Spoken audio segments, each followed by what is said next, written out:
sampaikan bahwa pemerintah berkomitmen penuh dalam memberantas mafia tanah. Pada jajaran Polri, saya minta jangan ragu-ragu mengusut mafia tanah yang ada, perjuangkan hak masyarakat, dan tegakkan hukum secara tegas. Di Samarinda, seorang warga Samarinda menjadi korban perampasan hak atas tanah yang berada di Jalan Cipto Mangunkusumo, Samarinda Seberang. Modus pelaku membuat pemalsuan tanda tangan di kantor camat Samarinda Seberang, dengan tujuan agar surat tersebut bisa menjadi alas hak untuk membuat sertifikat tanah. Camat Samarinda Seberang Aditya Kusprayogi membenarkan telah terjadi pemalsuan tanda tangan oleh staf terkait surat tanah seluas 3 hektar. Pihaknya akan terus memantau perkembangan kasus ini, meski sudah dilaporkan ke Wali Kota Samarinda dan Inspektorat Samarinda. Namun sangat disesalkan warga yang menjadi korban perampasan tanah, Lurah Gunung Panjang justru masih tetap menghalangi proses pembuatan sertifikat dengan berbagai alasan yang tidak masuk akal, padahal pemilik Syah Haji Rusdi atau Haji Suryansyah memiliki alas hak PPAT tahun 1977, bahkan Pengadilan Negeri Samarinda sudah memberikan putusan ingkrah nomor 182 tahun 2023. H. Suryansyah mengungkapkan kekecewaannya terhadap pemalsuan tanda tangan oleh beberapa oknum. Ia juga mempertanyakan proses penindakan terhadap oknum yang terlibat. Kejadian ini akan berdampak negatif pada pemilik asli selama proses pengurusan surat tanah mendapat kendala. Masyarakat Samarinda berharap kasus yang diduga oknum Kecamatan Samarinda Seberang melakukan pemalsuan dukungan surat tanah, agar para mafia tanah yang kerap bermain ditindak tegas. Kini oknum tersebut diamankan dan telah diperiksa oleh Inspektorat Pemerintah Kota Samarinda. Proses penindakan terhadap oknum jangan kendor atau hilang di tengah jalan. Hal ini tidak boleh dibiarkan karena berdampak serius pada kepemilikan asli selama proses pengurusan surat tanah. Apalagi kalau ini menyangkut masyarakat kecil, kasihan mereka yang tidak memiliki surat tanah dibikin surat tanah yang tidak jelas alias palsu. Alhamdulillah kita kemarin mendatangi kantor BPN Samarinda dan Kanwil Kalimantan Timur. Kenapa kita datangi kantor itu adalah terkait adanya mafia tanah dan indikasi yang mafia tanah yang selama ini berkeliaran di Samarinda. Sudah banyak korbannya yang terjadi di Samarinda ini.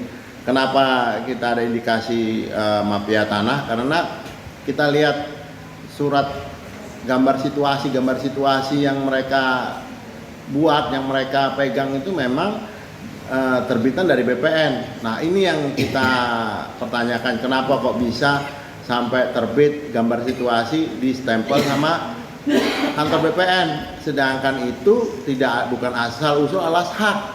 Nah itu yang akan dibuat mafia tanah membuat sertifikat.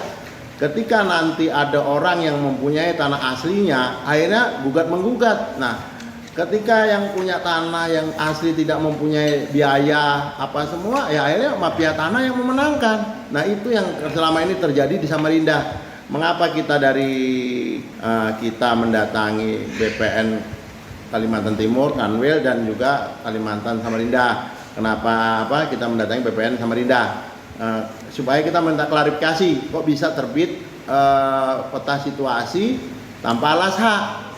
Cuma mereka bilang itu hanya untuk mengajukan peta situasi. Tidak bisa seperti itu. Kalau memang mau itu adalah intern, tidak boleh ada stempel BPN tidak boleh itu seperti itu. Kenapa? Bayangkan mulai dari tahun 90 sampai sekarang tidak bisa terbit sertifikat. Tiba-tiba kita mau bikin sertifikat yang asli, bilang ini ada orang gambar situasi.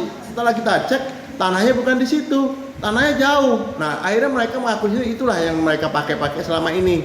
Kenapa itu yang indikasi? Karena sudah kebanyakan kejadian di Samarinda seperti itu. Kasihan, ada berapa orang yang selamat, termasuk saya sendiri juga pernah terkena seperti itu. Cuma karena saya waktu itu tidak punya uang, ya kalah saya. Mafia tanah kan banyak uang, yang di Indonesia ini susah. Kita mau, kalau siapa yang banyak uang itu yang menang, itu aja. Ini harus kita kita habiskan. Kita jangan mereka bikin peluang. Alhamdulillah dengan programnya Jokowi yang memberantaskan mafia tanah. Nah ini yang kita akan ikut istilahnya membantu pemerintah untuk memberantas korupsi pemberantasan mafia tanah itu. Nah ini yang kita akan ditindaklanjuti seperti itu. Nah, ya alhamdulillah dari pihak BPN juga kemarin menyikapinya dengan baik. Dia memang itu kejadiannya memang zaman sebelum mereka. Tapi kan pada inti untuk antisipasi supaya tidak terulang lagi, membuatkan gambar situasi tanpa ada alas hak. Gambar situasi GS. Nah, ini yang mereka patokan. Loh, GS itu bukan membuat alas hak. Nah, itu yang mereka kemana. Cuma namanya kita orang awam ini tidak ngerti. Nah, ternyata kenapa juga kita harus mengantisipasi, karena ada di oknum-oknum kelurahan kecamatan yang bermain. Ini yang untuk melancarkan aksinya mafia-mafia tanah. Karena mafia tanah ini sangat hebat, licik dan juga bagus.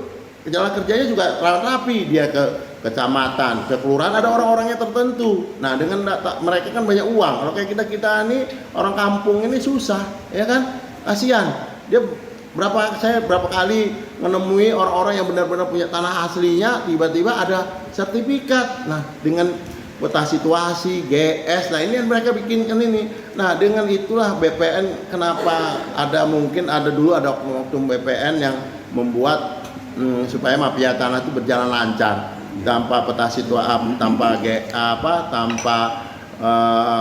surat tanah hak, surat alas hak, mereka bisa membuat itu. Karena apa? Ya mungkin ya kita tidak tahu kan zaman dulu seperti apa, ada uang jalan nih, ya kan, istilahnya seperti itu. Jadi inilah yang kedepannya kita insya Allah kedepannya kita kawal, siapa yang masyarakat yang merasa punya hak terus diserobot sama mafia-mafia tanah, insya Allah kita akan membantu seperti itu. Terima kasih.